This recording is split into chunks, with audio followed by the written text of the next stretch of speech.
Good morning, students. We are going to discuss and study about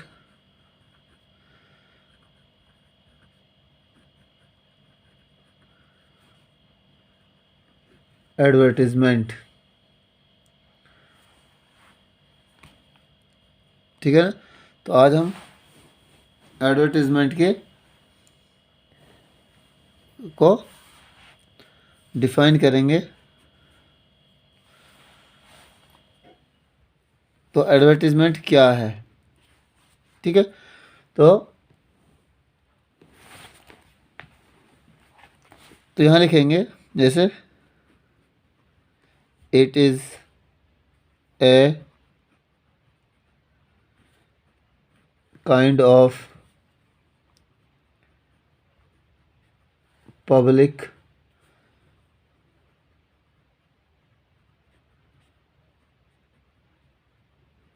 announcement used to influence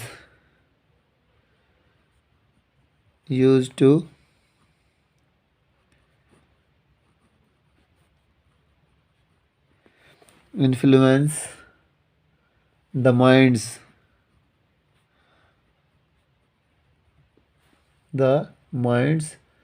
tests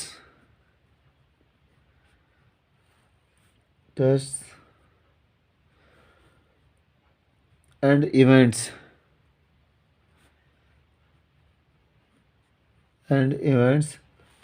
the motive of the masses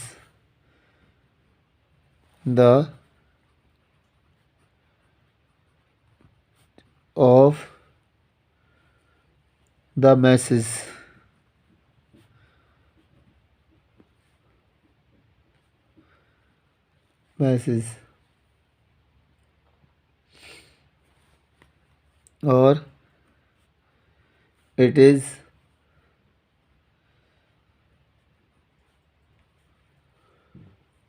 available to the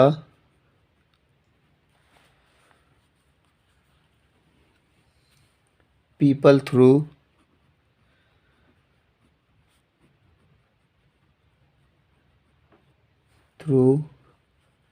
newspaper,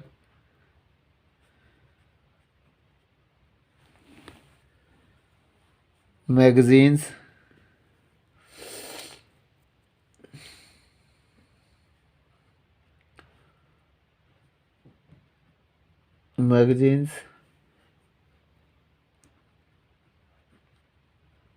posters, television,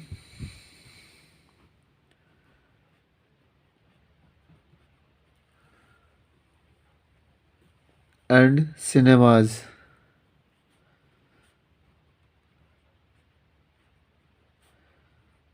etc। यानी जो advertisement है वो क्या है उसके बारे में, जैसे it is a kind of public announcement, यानी एक अनाउंसमेंट है, यानी एक घोषणा है या फिर एक न्यूज़ है जो दी जाती है। Use to influence the minds, यानी जो जैसे दिमाग को आकर्षित करना या दिमाग पर छाप छोड़ना। टेस्ट्स, यानी उसकी जो रुचि है किस चीज़ में है।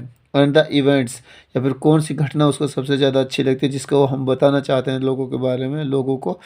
The motives of the message, यानी कुछ ऐसे एडवर्टीजमेंट होते हैं जिससे हम लोगों को उनके टेस्ट के अनुसार या फिर उसके क्वालिटी के अनुसार हम उसको मैसेज देना चाहते हैं कि वो मैसेज को कितना डीपली उसको गेन करता है या उस पर ध्यान देता है। It is available to the people, यानी ये अवेलेबल होती है या फिर ये आप इसको पा सकते हो या ढूंढ सकते हो कहाँ पर, न्यूज़पेपर्स में, मैगजीन्स पर, पोस्टर्स में, टेलीविज़न पर एंड सिनेमाज में। ठीक है, यानी इसको इनमें हम मिल सकती है ये हमको। तो उसके बाद हम आगे चलते हैं।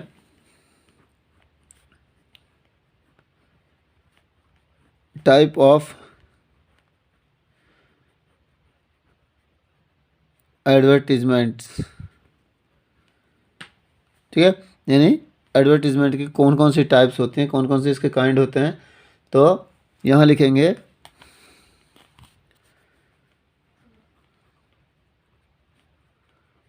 There are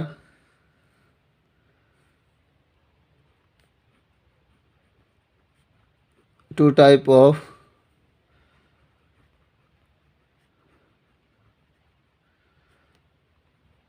advertisement. First of all, ये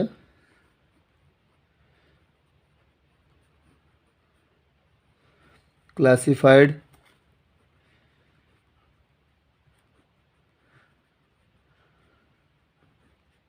एडवर्टीजमेंट और दूसरी है डिस्प्ले या फिर इसको जनरल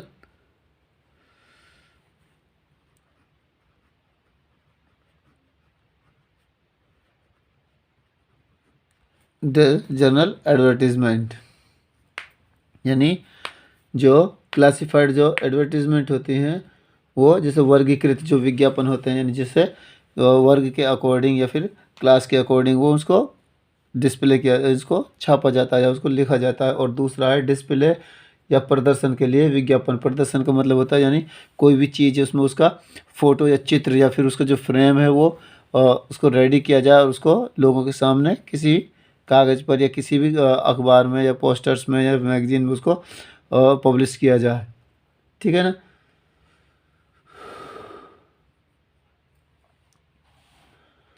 तो अब है हमारा, ठीक है, तो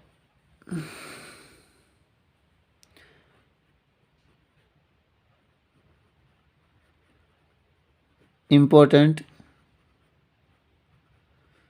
points to write A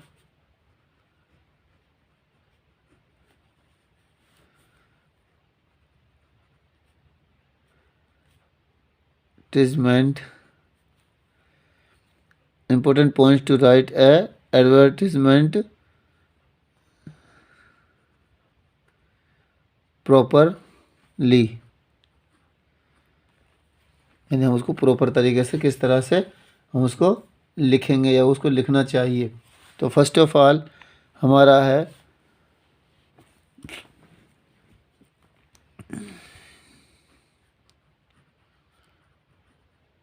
it should be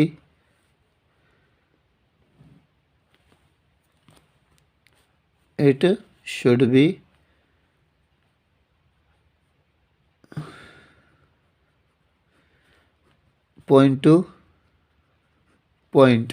यानी अगर हम एडवर्टीजमेंट किसी कोई भी उसकी डाल रहे हैं तो वो पॉइंट टू पॉइंट होनी चाहिए। ऐसा नहीं कि हम कोई भी एडवर्टीजमेंट किसी जैसे डाल रहे हैं या लिख रहे हैं पेन के बारे में और हमको उसमें कॉपी और किताबों के बारे में पहुंच जाए, ऐसा नहीं है। सिर्फ अगर आप पेन के बारे में बताना चाहते हो तो वो पेन के बारे में ही होना चाहिए। ठीक है। तो उसके बाद है सेकंड है it should be in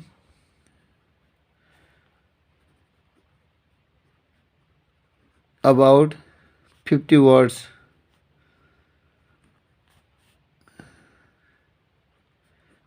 limits. यानी इसकी जो लिमिट इस होती है वर्ड लिमिट जो होती है वो 50 वर्ड्स होना चाहिए। उसके बाद है तीसरा है यानी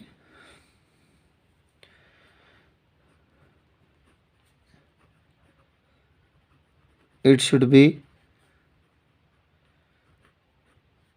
written in easy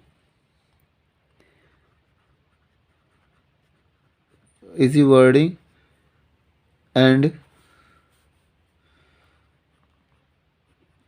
simple language.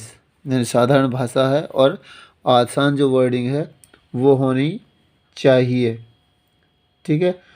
और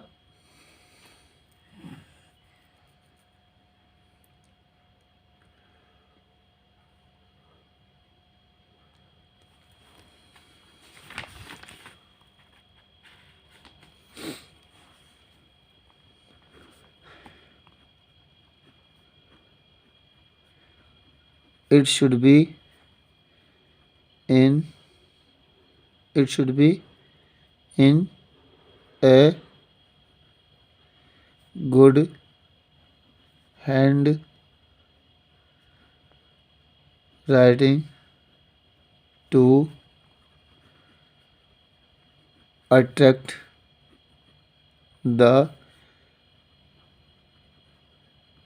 रीडर्स। यानी जो लैंग्वेज है वो एकदम अट्रैक्टिव होनी चाहिए, यानी जिससे लोगों का ध्यान होगा वो आपके एडवर्टीज़मेंट की तरफ आए। ठीक है, तो इसमें जो एडवर्टीज़मेंट है, जो क्लासिफाइड एडवर्टीज़मेंट है, इसमें काफ़ी सारे हमारे सम पार्ट्स हैं। ठीक है ना, उसमें सबसे पहला है कि मैट्रिमोनियल्स।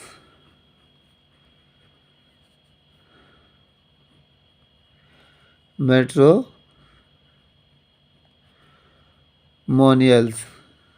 यानी मैट्रिमोनियल्स का मतलब होता है वैवाहिक विज्ञापन।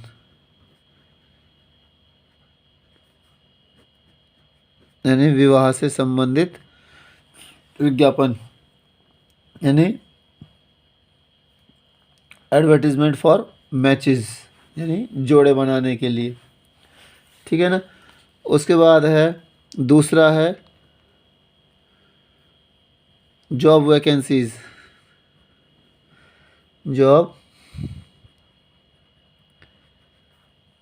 वैकेंसी या फिर अपॉइंटमेंट।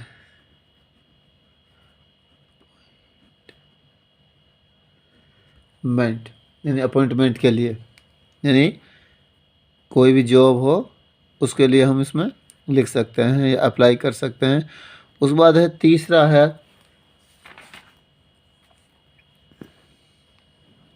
Lost and found. खोया पाया, कोई भी चीज़ खोई हो या फिर कोई भी चीज़ मिली हो तो उसके लिए हम लॉस्ट एंड फाउंड का यूज़ करते हैं। उसके तो कुछ पॉइंट्स हैं वो थोड़े एक दो अलग हैं सबसे। हर किसी का जो जैसे जॉब का अलग जो पॉइंट होंगे, मैट्रिमोनियल्स का अलग पॉइंट होंगे, लॉस्ट एंड फाउंड का जो पॉइंट्स हैं वो थोड़े अलग होंगे, डिफरेंट होंगे। उसके बाद है हमारा एजुकेशन। यानी एजुकेशन के बारे में आपका क्या पॉइंट होना चाहिए, कैसे होना चाहिए। जैसे हम जो रिज्यूम्स होते हैं वो एजुकेशन को लेकर ही होते हैं। तो उसके बाद हमारा जो नेक्स्ट है अगला है वो है ये अकोमोडेशंस।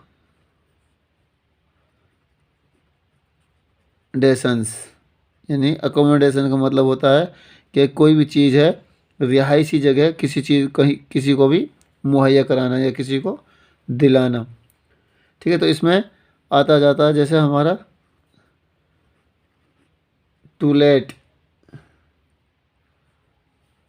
और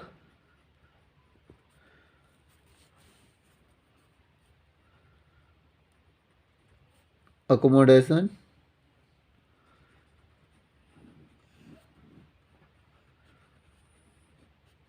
वांटेड। यानी कोई भी चीज़ आपको चाहिए, रहने के लिए जगह चाहिए, दुकान चाहिए, वो इसी में ही हम उनको इंक्लूड करते हैं। ठीक है, उसके बाद आता है हमारा लास्ट, इसके बाद नेक्स्ट आता है सेल एंड परचेज।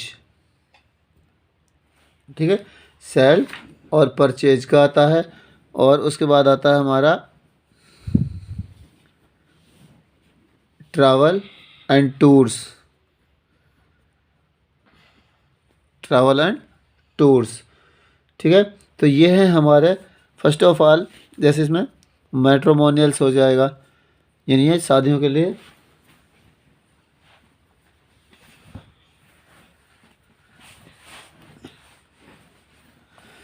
तो मैट्रिमोनियल्स। उसके बाद जॉब वैकेंसीज़ हैं या अपॉइंटमेंट हैं। और उसके बाद लॉस्ट एंड फाउंड का आता है, एजुकेशन का आता है जिसमें हम रिज्यूम्स बनाते हैं या फिर अपनी क्वालिफ़िकेशन किसी को हम सेंड करते हैं और वो हमारी क्वालिफ़िकेशन के अकॉर्डिंग हमें कोई भी जॉब है या फिर कोई भी हमारे पास कोई भी जगह जो खाली है वो हमको दे सकता है। तो उसके बाद है हमारा एकोमोडेशंस। एकोमोडेशंस बोलते हैं यानी रिहायशी जगह दिलाना, चाहे वो किराए की हो या फिर चाहे आप परमानेंट लेना चाहते हो और किस कंडीशन के अकॉर्डिंग लेना चाहते हो उसी हिसाब से वो आपसे आपका जो है सौदा होगा। उसके बाद है अकोमोडेशन जैसे टू लेट, यानी किराए के लिए लेनी है, या फिर अकोमोडेशन वांटेड यानी कोई जगह है मुझे चाहिए रहने के लिए वो। उसके बाद सेल और परचेज इसमें आता है। उसके बाद ट्रैवल्स और टूर्स आता है, यानी कोई भी प्रोग्राम हो कहीं जाने का या फिर कोई भी चीज़ खरीदने का या बेचने का, वो भी हमें एडवर्टीजमेंट में दे सकते हैं। तो डियर स्टूडेंट्स, ये हमने कुछ इसमें एडवर्टीजमेंट है उसकी परिभाषा है या डेफिनेशन दी है और उसके टाइप्स बताए हैं, उसके कुछ इंपॉर्टेंट पॉइंट्स भी हैं और इसमें आगे सब पॉइंट्स हैं कि भाई जो हमारी एडवर्टीजमेंट है वो कौन कौन से टॉपिक पर हो सकती है। तो डियर स्टूडेंट्स, आप इसको राइट डाउन करें और इसको ध्यान करें, ध्यान से री स्टडी करें, ठीक है।